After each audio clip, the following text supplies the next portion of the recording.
نہیں. اور حضرات گرامی قدر ماضی قریب کے واقعے کبھی سن لیجئے. حضرت علامہ شہید رحمت اللہ علیہ اپنی شہادت سے 1 مہینہ قبل حضرت امام مالک رحمت اللہ علیہ کی قبر کے پاس سے گزر رہے تھے. اللہ سے دعا مانگی. حضرت علامہ کی عمر جب شہید ہوئے صرف 45 برس تھی. صرف 45 برس کی عمر میں خطابت کے اس آسمان نے اور علم کے اس طوفان نے اللہ کی بارگاہ میں دعا مانگی. اللہ تجھے کیا فرق پڑتا ہے اگر مجھ کو بھی امام مالک کے پہلو میں, مجھ کو بھی ابراہیم رضی اللہ تعالیٰ عنہ کے پہلو میں دفن کر دیا جائے. حضرات گرامی قدر حضرت علامہ نے دعا مانگی. آنکھوں سے آنسو گرے. جنت البقیع کی وادی کے اندر آنکھوں سے آنسوؤں کو گرا کر حضرت علامہ باہر نکلے, واپس آئے, گھر ٹھہرے. یہ فروری کی بات ہے. مارچ کا مہینہ آیا. مارچ کے مہینے میں تقریر فرما رہے تھے.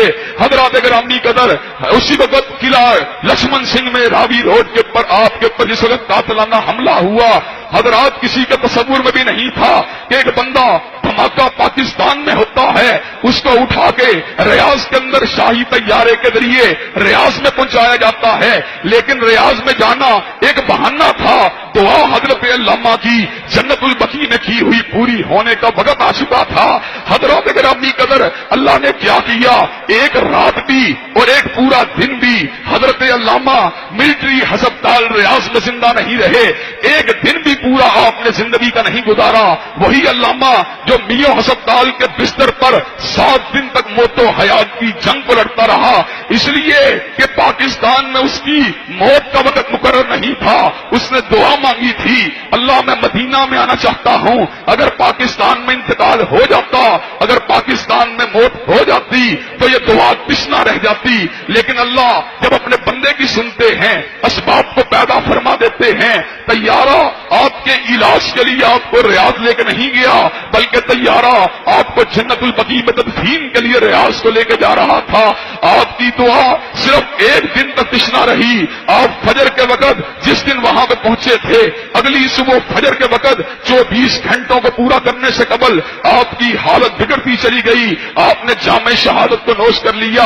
ان کے والد اور میرے دادا نے ایسے عالم میں یہ بات کہی, میں نے اپنے بیٹے کو پاکستان واپس لے کے نہیں جانا. میں نے اس کو مالک کے پہلو میں, میں نے اس کو نافع کے پہلو میں, میں نے اس کو حضرت ابراہیم کے پہلو میں نے اس کو عثمان ذوالنورین کے پہلو میں دفن کرنا ہے.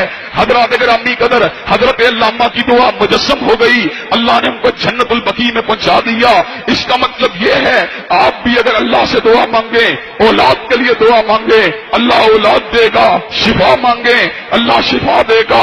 رزق مانگیں, اللہ رزق دے گا. عزت مانگیں, عزت دے گا.